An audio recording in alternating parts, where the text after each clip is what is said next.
Hello everyone and welcome back to the Goof and Giggle Room. I hope you're enjoying the activities that you find here. If you are, please share them with your friends and have them like or follow the page. I would appreciate that so much because we can build our community and have fun together. Today we're going to talk about puppets. And once you get a puppet mentality, you'll kind of see puppets everywhere you go in your house. And these are easy, throw together puppets that you don't have to go out and buy a lot of craft items for. So let's get started. We're going to talk about paper puppets today, not your sock puppet or other kind of fabric puppets. We'll do that another time. But today, paper puppets. So let's start with what you might find around at the restaurant, because sometimes you just need to keep your toddler or child happy while you're waiting for the food, right? So maybe a paper menu. So let's pretend this is our paper menu, and we're going to make this little puppet that looks like a bunny. So you wouldn't have to have all these pieces with you because you can just draw these on and maybe tear these pieces for here or make a puppet that doesn't have stand-up ears. But I made this little rabbit. So let me show you how to do that. You're going to take your construction paper or your paper menu, as it were, if you're at the restaurant.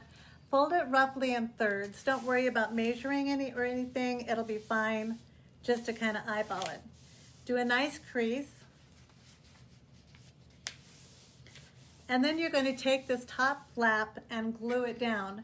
Now, if you're at a restaurant, go ahead and do this project without gluing this. It will still hold together enough for you to be able to make your puppet without gluing it. All right, still keeping it on that side, we're going to fold it in half and then pull these sides up on both sides. And if you have glue, go ahead and glue those down too. So you should be getting an M or a W. If you folded it right, you've got an M or a W here. So you're gonna glue down each side of that. Get enough glue on there. And the other side.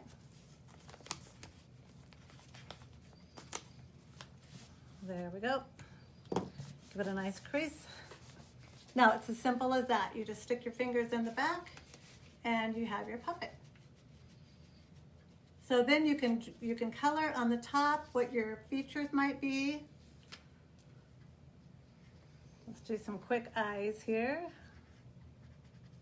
And a perky nose. And go inside and give it a little smile. As quick as that, from the menu at the restaurant and from a marker or a pen in your purse, you have a puppet. Is he cute? So that'll keep your toddler active, and if you have an older child along with you, they can help you fold some more puppets. There you go, that's pretty cute. So easy peasy, right? So that's a first puppet that we can make out of paper. Now, if you are also at a restaurant and you have a child's cup, I happened to walk by this one yesterday and I saw upside down this rainbow looked a lot like a smiley face to me. So the smile, the eyes. So I went ahead and colored it in and gave her some features and then cut some holes in, and this fits my 2-year-old and 5-year-old grandkids just perfectly to make the little legs or arms, whichever one you want to call it, for their puppet. So then my granddaughter likes to draw fashions all the time. She's 5 now, so she's a big girl. So I thought it would be really fun for her if she wanted to. We could take one of her dresses that she made and cut that out and put this as the head and this as the dress. When she comes into the playroom next time, I'll ask her if she wants to do that. But you can just leave it like this too, and I can totally see these as a whole family, because I would also take my coffee cup at the restaurant, turn it upside down, draw some features, put my fingers in there, and now we can play together as a little family. So puppets are an incredible tool for child development. I could see children giving emotions off on this that they wouldn't normally be able to say. A really shy child be able to talk through this puppet that might not talk otherwise. I could see children participating more. Like in athletics, they might not always feel like they can participate, but anybody can do this. I could see them gaining confidence through the language skills by talking through the puppet. It improves fine motor skills with these little hands. And then also cognitive development. So the puppets are not just for fun, they are really truly a good skill for your child's development. So let's talk about what some easy puppets might be that you just have around the house or again at the restaurant. So grab a tissue, stuff another tissue in, squeeze the top, make a face again. There we go, little face on there. We've all done that for Halloween for a ghost, right? So that would be kind of something fun you could do. That one could just be just like that if you don't have anything else to go with it. Or you could, we found this that was the top of a milk carton, which I keep all the time. We could stuff him in there, and then we could put a straw inside and animate him, because puppets animated, that's what it's all about, is animating them. So we could call that, this could be part of a dress, it could be part of a turtle if we turned him sideways. This could become a little turtle back, like this. So that's an easy way to make a puppet. Just think of anything that you might have around the house and you can turn it into a puppet. Let's take that same head and stick it in here. Put some buttons down the front. And maybe draw some arms. You could also cut some arms out and put your fingers through there. And there's another puppet. So children really don't care. And remember, making them this simple, it's not about being perfect. It's about being playable.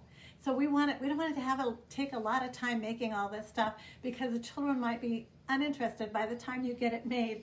If you have an older child though, and they do like to do crafts, you could simply cut out some cartoon or coloring pages, like these were from Baby First TV characters, and we colored them. And then I mounted them on a paper plate, because the paper plate gives them a little bit of structure. Now to more fully animate these, I cut these to make them more three-dimensional. So it looks like the horse's mane is flying and her tail is flying, and it looks like this little toucan's mouth is actually opening and shutting. So that way, when you're talking with them, they have a little bit more interest. If you're using these with a tiny baby, don't do this. And don't do this, because they'll never see them. They have to take a little time for their eyes to see what's going on. Don't get them too close to their face, because they will not be able to focus. But this kind of animation with a young baby is very good, and they could do tracking their eyes. So you might want to take one and track the eyes this way and see if they'll follow. Track the eyes this way. And then another little trick that you might do is to bring it behind their ear and see if they'll turn their head to look. Bring it behind their ear, talk about it, see if they'll turn their head to look. So if you have very small children, that's an easy way to build some developmental skills too. So you would be the puppeteer and they would be the audience. So I love these little guys. Put those right there. Also, if you have a crafty young one in your household, you might want to make something even larger, like this puppet. This was a pizza box.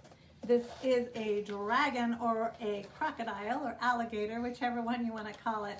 Was very easily done. We just taped the construction paper on really fast, made some eyes, nose, and mouth, and there's our alligator. The hole was already in the back from the pizza box.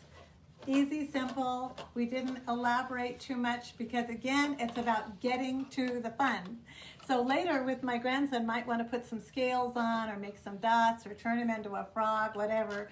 But I thought he was lots of fun. We probably will play a chase game with this guy and feed him something, maybe some toy lizards or something like that. So that was really fun too. So what I would like is for you to just get the eyes around for your house for puppet materials. Doesn't have to be anything complicated. All we use was some paper and a straw. You can use a stick on there instead, some markers, and some construction paper, and you're ready to go.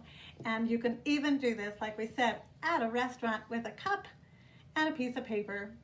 So join me again at Goof and Giggle. All these instructions and pictures will be on my website for you later at SharenPearson.com. Thanks again and have a beautiful day.